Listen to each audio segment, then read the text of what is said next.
Hello sa inyong lahat. Sa video na to ay sasagutin ko naman ang katanungan ni May Perez. Are you still undocumented till now? Sa mga hindi pa nakakaalam, mga bago pa lang sa aking YouTube channel, ako ay mahigit ng 5 taon dito sa Spain. Bating ako dito sa Spain ay August 12, 2019. Dito kasi sa Spain, automatic, kapag naka 3 years ka na, pwede ka nang mag-process ng arraigo social na tinatawag.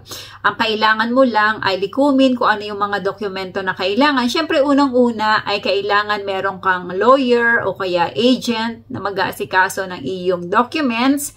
O kaya naman ay pwede rin naman na ikaw mismo mag-aasikaso. Pwede naman yon para wala kang gagastusin. Na malaki kasi kung kukuha ka na mag-aasikaso ng documents mo, may babayaran ka.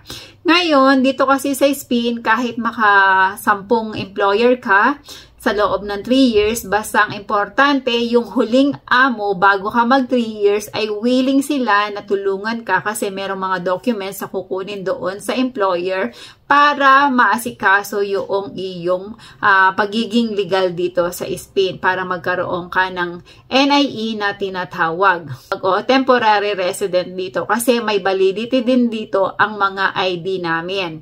Pag bago ka pa lang, ay 1 year pa lang yung validity nun at kailangan mo itong i-renew. Siyempre, kailangan mo ulit ng employer. Kaya kung halimbawa, umalis ka na dun sa employer na yon, yung employer dapat na nilipatan mo ay tutulungan ka ulit kasi kailangan mo ng kontrata na manggagaling doon sa employer. Mas maganda ang advice ng karamihan ay huwag ka muna daw aalis doon sa employer kung saan siya yung tumulong para magkaroon ka ng papel. Antayin mo mag-renew ka para yung mga requirements na ginamit mo dati, yun na kasi yung employer mo ay binigyan ka ng kontrata, kailangan mo kasi yun para mag-renew ka. At kapag nakapag-renew ka naman, ay 2 years naman na ang validity nun. Then after 2 years, ma-expert na naman yan, kailangan mo na namang i-renew to another 2 years na naman. Kaya kailangan talaga may employer ka pa. Then after ng 2 years ay 5 years naman ang validity ng tarjeta o ng ID natin dito sa Espanya. At yung tinatawag na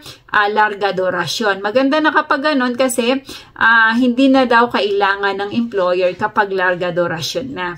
Bali, renew na lang ng renew. At kung sakali naman ay marunong ka na mag-Espanyol, pwede ka na kumuha ng nasyonalidad dito. Magtitake ka ng exam at kapag naipasa mo yun, ayan, 10 years na ang validity ng ID mo. Siyempre, after 10 years ay may expired ulit yan. Kailangan mo ulit i-renew. Kung nagmamadali ka naman na magkaroon ka agad ng temporary resident dito or maging legal dito sa Espanya, kailangan mo namang mag-stay dito ng at least 2 years.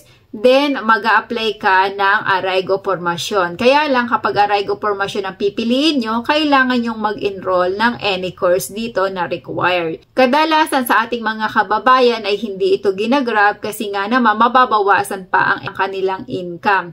Mabilis lang naman ang 1 taon para sa pag-process ng arraigo social. Nasa sa inyo na lang yan if ever na makakarating kayo ng Spain kung ano ang pipiliin nyo, kung arraigo social na 3 taon na pag-i-stay or arraigo formasyon na 2 years lang, pwede na kayong magkaroon ng resident dito sa Espanya.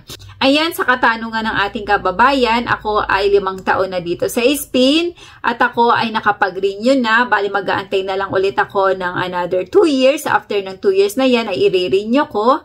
At syempre, kung halimbawa, lumipat na ako ng employer, wala namang problema, kukuha lang ako o magsasabi lang ako dun sa employer na lilipatan ko o kung sino mang employer ang meron ako, hihingi ako sa kanya ng kontrata. Isa yun sa requirements para makapag-renew.